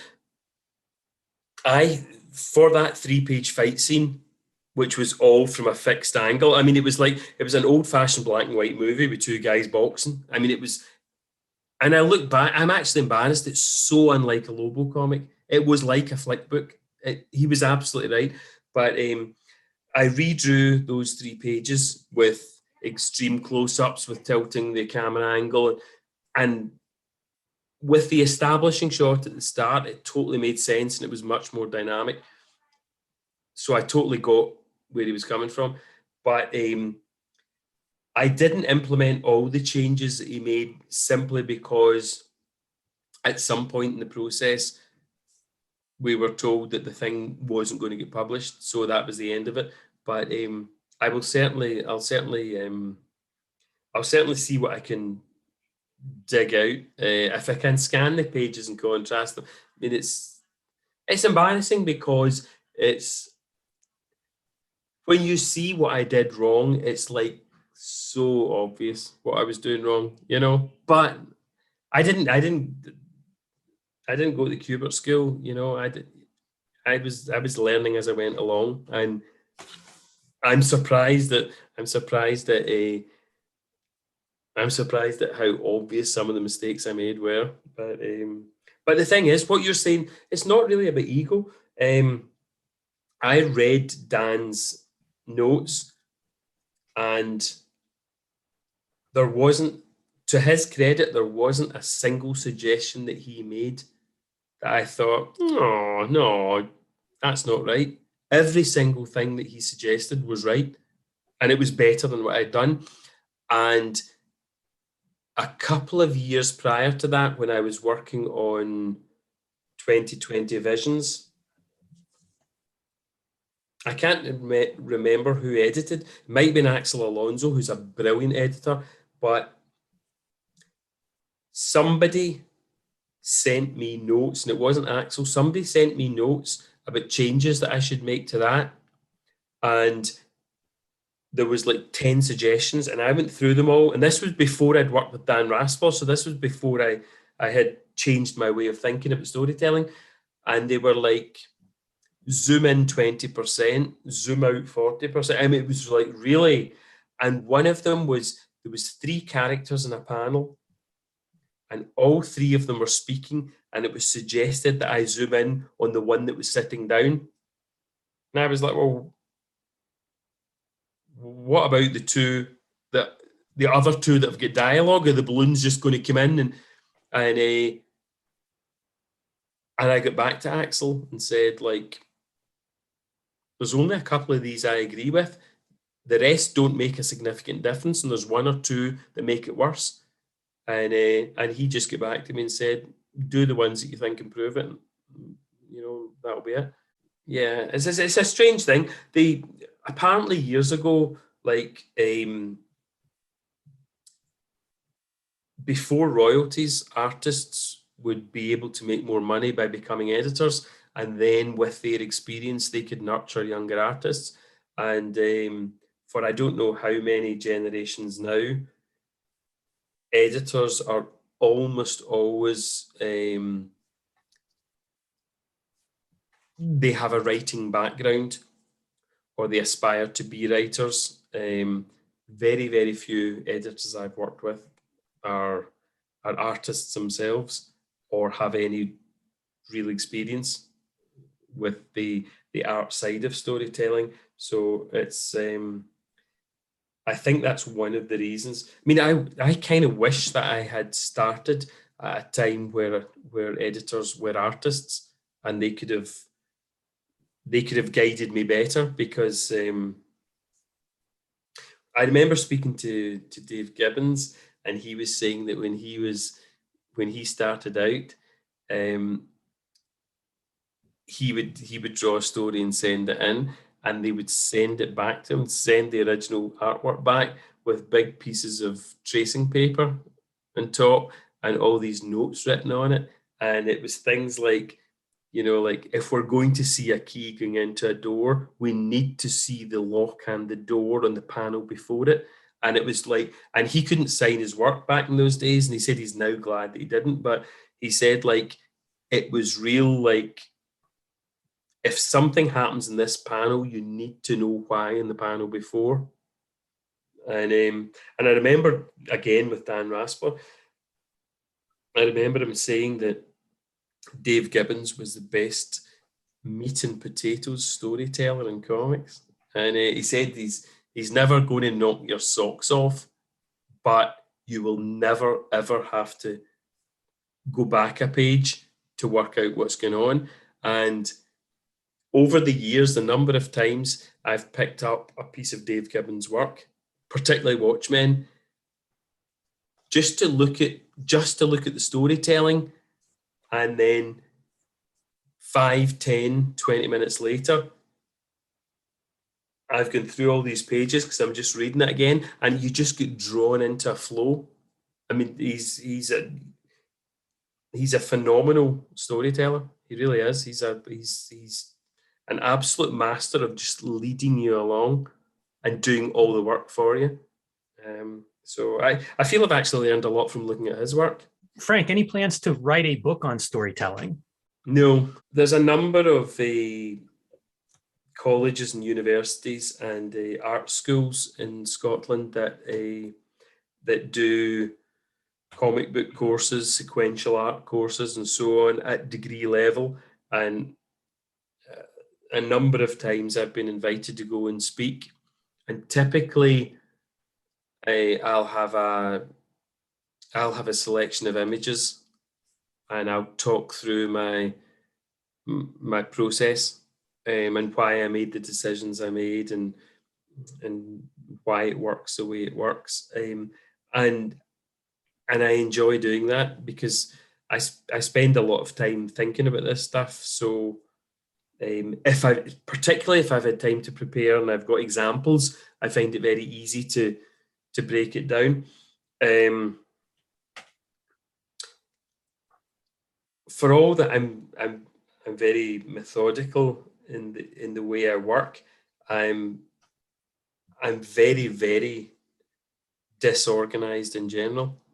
I'm a very, very messy person.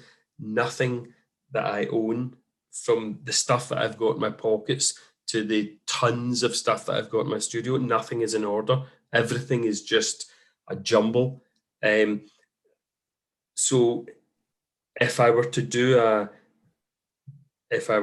book like on my version of how to do storytelling, I would need to work with somebody much more methodical than myself, who could help me choose, like the way Martin Craig worked with me to put the exhibition together.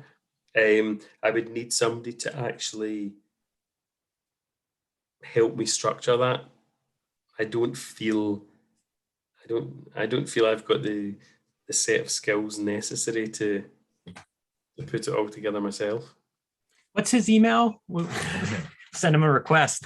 I mention it because, doing some research for this, it strikes me that you are very thoughtful about the storytelling part. And that is it's a nuanced part of comics. It's my favorite part of comics, but it's also the part you see least talked about often. Whenever you hear people talking about comics, it's often art, characters, writing, but it's not necessarily storytelling. It's a hard subject to explain. I think, you say having some visual examples certainly helps. But it's one of those topics like I can't get enough of it. So when I meet a cartoonist that seems interested in that subject, I'm always eager to kind of like, yeah, share what you know. It's a topic I'm definitely very interested in. Me too. I mean, Ed hinted at it earlier with the hypnotherapist thing. A few years back, I was doing Pax Americana, and I was halfway through Pax Americana and hadn't finished it because it was taking so long, and I was due to start Jupiter's Legacy, and I ended up doing both projects together. And I can normally, at best, I can do 2 pages a week. And I was doing 2 projects at the same time, but I wasn't managing to do as much as 1 page a week. It was the slowest, productivity wise, it was the slowest point in my career. And conversely, I was working the longest hours I've ever worked. I was working like 14, 16, 18 hours a day. I just couldn't get through the work. And Grant kept phoning me up saying, Vin, what are you doing? Why are you not getting the work done? And Mark was the same. And I was saying, I read the script and I can see so many different ways of doing it. And I'm doing like 4, 6, 8 thumbnails for every panel. And then I'm choosing different thumbnails to put the page together. And depending on which ones I pick, and Grant said to me, he was like, Vin, you've been drawing comics for more than 20 years. You're good at it now. Trust your instincts. And he said to me, how often do you try all these different things and go back to either the first or the second thing you've done? And I was like, all the time. It's always the first or the second. Is that right? He said, try stopping after you've done 2 or 3 versions and choose one of them. And I couldn't. In my mind, I'd got to the stage where I was so into the storytelling.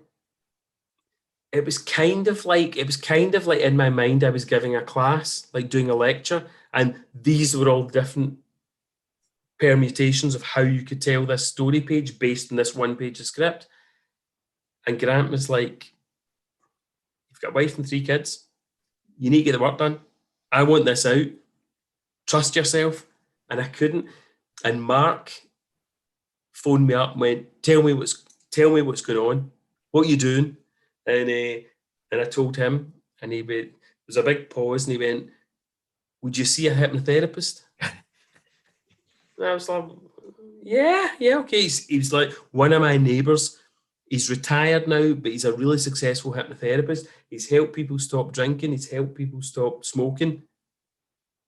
You know, like, maybe he could help you. And the guy was called Ronald. I can't remember his second name. He was a very pleasant, posh old gentleman. McDonald. And he came over to my house, and he said, a lot of people see a hypnotherapist, and it's like having a therapist. It's something they do every week, and it just becomes like a crutch. It's part of their life. It's part of their routine. He said, if I can't cure you in 3 sessions, you know, let's not do any more. And so I had 3 sessions with Ronald, and he said, tell me what's happening. So I explained it all to him, and he said, I'm going to put you in a light trance. And he said, I want you to put your hands on the sides of the chair, uncross your legs, shut your eyes, relax, listen to my voice. And then he was saying, he said, like, I want you to imagine that your eyelids are heavy. And the thing is, he told me before we started, it's not going to be like magic. It's not going to be like you're in a trance. It's just go along with it. Just give into it. And he was saying, your eyelids are heavy. You could probably open them if you tried, but you're not going to try because they feel slightly heavier than normal. And I just totally went along with it. And he told me that I was good enough to trust myself. I had enough experience. Everything that Grant had already said to me, but what does Grant know? You know, and he gave me a CD of a recording that he made, he said, anytime you feel you're slipping, listen to this recording. And it's 3 sessions with this guy, and I was back to trusting my instincts and doing my 2 pages a week and not spending extra days doing all these other permutations. But yeah, I mean, I would kind of like to do the teaching thing, because I enjoy teaching. I prefer making to teaching, but I do enjoy teaching. It's maybe for the opposite side of the fact that I enjoy listening to other people who are better than me, or who've got more experience than me, or who've just got a different experience. Because I also get inspiration from younger people. I get inspiration from people that work in a much looser style than me, or people that are technically better than me, or whatever. It's like I'm sure you guys are the same. You get inspiration from a lot of different places, and you pick and choose your teachers. So, I would, at some point, I would maybe like to do some kind of teaching beyond what I've already done.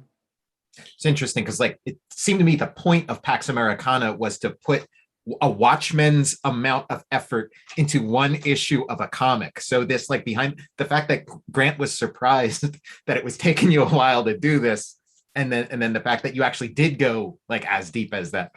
Yeah, this is a huge sarcastic oversimplification, but Grant did a Pax Americana just to kind of show Alan Moore that you could do something like that much simpler in 40 pages. It was almost a snub, whereas for me, like, much as I loved the story of Watchmen, the way the story unfolds visually, I mean, like, for me, Dave Gibbons is like, he's up there with the very best of them. And, like, for me, coming on to Pax Americana was much more of a homage to Dave Gibbons rather than a snub to Alan Moore. So we did approach it from a somewhat different standpoint. You said it a couple of times throughout the conversation. You said Vin, mom said Vincent. Where does Frank Quitely come from? Yeah, well, I don't know if it's interesting, but it's when I, like yourself, Ed, I was brought up Catholic. I had very, very loving, devoted Catholic parents, and I got involved with this adult humor comic, Electric Soup, and by today's standards, it would be seen as being somewhat misogynistic, a little bit racist, just predictable, laddish, off-color humor. And I don't feel that my work was like that. I was fresh out of art school. I'm a pretty open-minded, open-hearted kind of guy. But I was slightly embarrassed by some of the content of the comic, and some of the other guys in the comic were taking on pseudonyms, either because they were already working and they didn't want it to interfere tax-wise or whatever. And I had the name Frank Quitely in my mind for a year or two, because I had accidentally said Frank Quitely when I meant quite frankly. And obviously, quite frankly means to be honest. And the idea of using the name Frank Quitely to hide behind, there was a kind of irony there that I thought quite suited working for an adult humor comic. So I was also, at that time when I left art school, before I got established as an artist, I was in receipt of a thing called supplementary benefit. And it was, because I'd been a student, I had never worked full time. So I didn't qualify for unemployment benefit when I didn't have a job. I got the lesser supplementary benefit, which was much closer to pocket money. And I would have lost that had they realized I was making any kind of money or doing any kind of job. So the combination of not wanting to lose that little bit of government support that I had, and also not wanting to upset my parents with doing something that was somewhat distasteful. It seemed like the perfect thing to use this comedy name to hide behind. And this is pre-internet, so in the UK we had Comics International and Comics World and Comics something else. There was various trade magazines that did reviews, not just on all the big new stuff that was happening, but also on indie stuff and local stuff. And although much of Electric Soup got universally panned by critics, there were a few things. There were a few artists that worked in it, myself included, that got fairly favourable reviews. So the Frank Whiteley name had started kind of seeping out there, and so when I started working for the Judge Dredd magazine, I thought I'm going to keep using this name, and I just kept it. So, technical question for this video, since I'm the editor here, do we leave the part about the tax stuff, man? Are the authorities gonna break into your? Because I certainly don't want to bring any trouble. Like we have statutes of limitations here, man, but I don't know if that ever applies to taxes here. The feds want their money. No, well, the thing is, what I was trying to avoid was a tax inspection. When we did Electric Soup, it was a bunch of guys who'd never made a comic before that got together to make a comic. There was a comic that was very big in the UK. It was an English comic called Viz, and it was a kind of magazine. So we were trying to do something in that vein, but that was more comic strip and less editorial. We started with nothing. We found a printer that was willing to print the comic on spec, and we would pay them back when we had sold enough comics to pay their bill. And we were left with a very small amount of cash, which went towards the next printing bill. So we only had to come up with half of it from sales. And after we'd done 6 or 7 issues, we had got to the stage where we had enough money to pay for the printing bill and enough money for all of us to go out for drinks and a curry, like an Indian meal. And then John Brown, who was an English publisher, took us over, and we got a colour cover, and we got UK-wide distribution in national newsagents. So there was one issue where we actually made royalties, and then the sales went down every month until we eventually scrapped it. So no, you can keep this part in. It doesn't matter. There was no significant money made that would affect taxes or anything like that. Frank, you've talked about income from comics a couple of times in this talk, and I wonder if you ever considered leaving comics, or if you considered compromising the quality of your work to try to get faster, to try to do, I don't know, a page a day is what a lot of freelancers that do Marvel DC work will talk about. Were those things that you considered? Kind of, yeah. I mean, comics don't pay a lot, and I've got a wife and 3 kids, so I need a certain amount of money. I have often tried to work faster,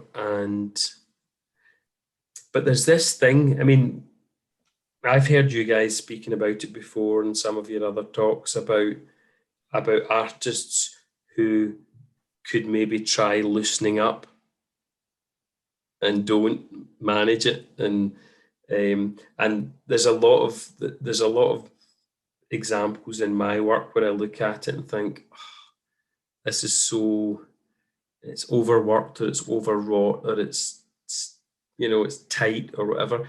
And there's lots of bits and pieces in my work that I don't like very much, but I'm more dissatisfied with the stuff that's not good enough when I've spent ages on it than the stuff that's not good enough when it's a bit too loose or a bit, where I've not tried hard enough or I've cut corners. There's something about failing when you've tried too hard that seems worse than failing when you've not tried hard enough. I've also got this thing that,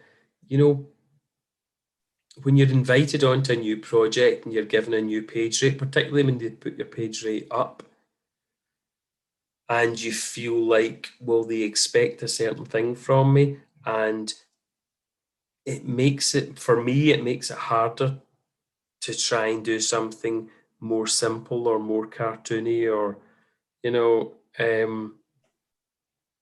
so I think I hold myself back from that point of view. I've also found that in my experience, I'm well aware of the fact that I have an aesthetic style that divides people. Like, some people like what I do and some people don't. Some people really don't like the look of my drawings, but they still can buy into the fact that I can tell a story. Other people just can't deal with it at all because they don't like how it looks. Like, you go to a convention, the people that wait at your table are people that like your work, so you only get compliments. But when you look online, it's much more of a 50-50. There's lots of people out there that are just, this guy's rubbish. I don't know why he gets the respect that he deserves. Excuse me a second, I've just got a warning up saying my battery's low and I'm plugged in. I think I maybe hadn't switched on. Well,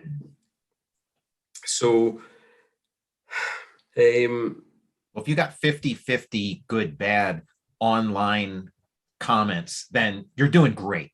Because usually it's like 90-10. Well, but yeah, there is I would like to try and do some strips where when I look at the loose thumbnails on the margins of the script, or when I look at the loose drawings I've got in my sketchbook, I often like, just personal taste wise, I often like them better than the sometimes tight-assed finished work that I put on the page. And I would like to do some comic strips where I'm working in a looser way. And I haven't felt at liberty to do that when I've been approached about new projects and they've given me a new page rate and everybody's excited about me getting started, and then I send them in something that looks really sketchy and half-assed or really, really simple, So I'm going to have to try and do that with stuff that I just do for myself. We'll see. Let's talk about some of that tight-assed, finished, slick work as compared to the thumbnails and stuff. Obviously, in the margin notes, you're not looking at figure reference or anything like this, man. You're just kind of getting gestural imagery down in the thumbnail stage. On top of the storytelling skills, I think your figure drawing is some of the most impeccable, beautiful figure drawing in comics. And I wonder a couple of things. I wonder if you keep up with life drawing or what your relationship is with that. And I wonder if the thing that sort of slows you down when you hit the final boards, are you looking at lots of reference for the figure in different twisted, angles and things to get the figures that we see in the printed page? No, I don't work with a lot of reference. If I've got to draw the White House or a horse or a specific model of car, I need reference. But I try as much as possible. I try and draw. I look at the picture of the car and try to draw it from a different angle so that it looks more like a drawing. Mostly, I sometimes trace. I don't need a lot of reference for figures. I'll photograph my own hands if I need to. There's lots of hand positions that I can draw, no bother, from what I've got in my head. there are some positions that I just can't, and I've got to photograph my hands or somebody else's hands just because those positions are more difficult. Um, I learned to draw as a child using how to draw books. I had a book which wouldn't get published now called Drawing for Boys, and it was an American book, and it showed you how to draw like American football players and Cadillacs and ranches in perspective on the plains and all this kind of stuff. And I just ate that stuff up. And I remember like they would show you like 2 or 3 stages of the drawing, and it's like the Andrew Loomis books that I discovered more recently. And you know, there's a guy that can draw the ass off anybody. But you know, you see the half drawn form where all the fingers are like potato chips. You know, they're like cuboids. They've got hard edges, and they just look amazing. And they draw the wee line that joins all these knuckles, and it's this lovely curve. And I love that stuff. And I learned to draw copying that stuff. And so I kind of draw like an animator where you've got a stick figure, and then you make them into kind of like cylindrical tubes or cuboids, and then you just start putting in roughly where the muscles are, and then you exaggerate the gesture. If they're wearing clothes, you exaggerate the gesture by putting the creases in the shirt or the jacket or whatever. So for the most part, I draw that way. If I can find a piece of reference that's close to what I want, I'll use it. But as much as possible, I try and just build it up from what I've got. And but still the largest part of the time is sorting out the composition and balancing things up. It's all the stuff that people don't necessarily notice, you know, that seems to take the time. And I'm not, as I said about the hypnotherapy, I'm not nearly as bad as I used to be, but I want things to work. I want it going forward. I want to get to the stage where I'm not putting things down in the page that leave the reader feeling slightly like they're not 100% sure. You know, that doesn't sit well with me. I need to be doing everything so that they can just look at it and it works, you know. And not everything I've done works that way. You know, every now and again, I'll be talking to somebody and I'll realize that they don't quite get what it was I was doing. There was interestingly with the Pax Americana, there's a double page spread in the Peacemaker's home, and it's one big room in perspective. There's a few huge sculptural objects, and the question is going around with his torch and his dictaphone, talking about the crime after it's happened. There's the morning when the peacemaker's girlfriend is asking him not to go, and there's the evening when the murderer comes in and kills the girlfriend. And it was Nathan Fairbairn that coloured it, and he did an outstanding job on the whole book. It's one of the best colouring jobs I've had. But on the double page spread, it wasn't obvious enough to me, and I'd been working on it for weeks, that double page spread. It wasn't obvious enough that it was 3 time zones. It looked like 2 time zones. And I asked him to change it, and he argued that we didn't need to patronise the reader. And I asked the editor and Grant to step in, and was it just me, or is this not obvious enough? And they both bowed out, and it went out, and I've read multiple reviews where people have said this is a really amazing piece of work. There's 2 or 3 time zones here, and you're like, it's not obvious enough. And when I've used those pages, like in teaching, I've actually scanned them in and picked one of the time zones and changed the colors to make it more readable. But I mean, that's me. Amazingly, that's me pointing out a feeling that I feel is somebody else's fault. There's other things that over the years that I've done where what I've drawn isn't clear enough, and I'm constantly, I'm striving to get to a stage where everything I do is like Dave Gibbons. Everything, you just read it and it's there. You don't need to think about it. It's just there. It all works. Like you don't need to go back a page to check what happened. But and I would also like to loosen up as well. And I'd also like to work in a variety of different styles. Some of them tight and controlled, some of them loose and sketchy, some of them black and white, some of them watercolor, some of them digital color. I'd like to do a variety of things. What do you say, guys? Man, freaking great conversation. Yeah. It's got to be getting late there, close to dinner time or something. Frank, Vin, thank you so much for coming by. Thank you for investing some time with us, talking that smack. You guys good? You guys go. Look at this. What? Oh, look hey, at cool. this. You got the look, shit. Jack Kirby, X-Men Grand Designs. Look at this. Fantastic Four. Oh, cool. This is a Red Room.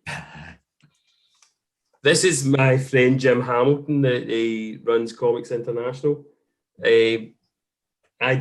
For ages I've been trying to pick up some of this stuff, and I said, "Can you get me anything from Ed and Jim and Tom?" And he's like, "Leave it with me." And he got a bunch of stuff from Ed and Tom, and he's like, "I'm sorry, I couldn't get any of Jim's stuff. Everything's sold out." So he's got somebody on it, Jim. I'm getting some of your stuff soon. Highly sought after. You're in for a treat. It'll get there eventually. Just don't confuse things. My Red Room comics, family friendly, but I don't know about those Jim Rugg Street Angels, man. You might want to keep those to yourself, man. But share the Red Rooms with the fam. It's an educational experience. Anything you want to point people to, Frank, where they can follow you online, recent works in print, something you want to point anybody at?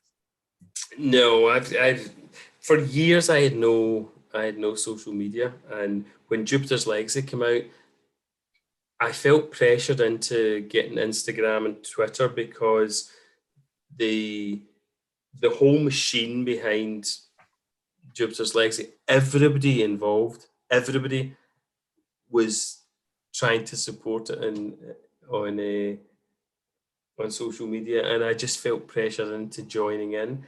And I have tried to tweet things and put things up on Instagram, and I do it so rarely. I'm so rubbish at it. I can't really be bothered with it. I'm working on a kind of secret thing with Mark just now. It's quite short. I'm working on a couple of really interesting projects outside comics. I'm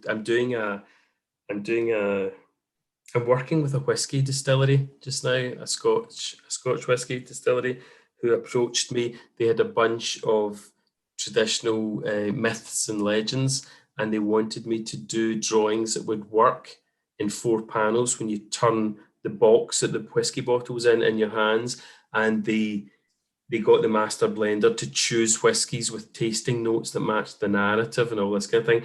And so yeah, and I've also been writing a bunch of stuff as well, but I have nothing coming out imminently, and my social media is boring as hell. So it's like paint drying. So no, I've got nothing to plug. Wrong. There is something. You have an art book that came out not too long ago. I think it's a collection of like maybe some sketchbook excerpts or something. I didn't know about it until I started looking into this episode. So do you want to tell us about that? Oh yeah, there's a local publisher, BHP, Bold Hearted Press. They do some really interesting indie stuff, and they just before just before lockdown. They did with we went through some of my work, and some of it was work that you would have seen before. It was like covers and pages, and we talked through the process, the double page from Pax Americana, some of the Jupiter's Legacy covers and stuff. Some of it was sketchbook work, some of it was design work, some of it was theatre posters. We did a bunch of stuff, and they got me to, they put it all in an iPad and they flicked through it and they recorded me just talking about what it was I had in mind, and then they wrote that stuff down and edited it down. And so it's a kind of weird mashup between your typical artist sketchbook type thing with a bit of a how-to as well. And it's called Drawings and Sketches, Frank Whiteley Drawings and Sketches. And they printed a bunch of them, and the building that they were in was right beside the Glasgow School of Art Macintosh building, which burned down. Brad Pitt and Samuel L. Jackson, thank you both very much, put in a lot of money to rebuild the building. It's a top 10 building of architectural significance in the world. It's like a magnificent piece of architecture. But as a result of that fire, all the neighbouring buildings get shut, so all the printed books got locked up. So they had to go to a different printing and do soft covers, which then came out.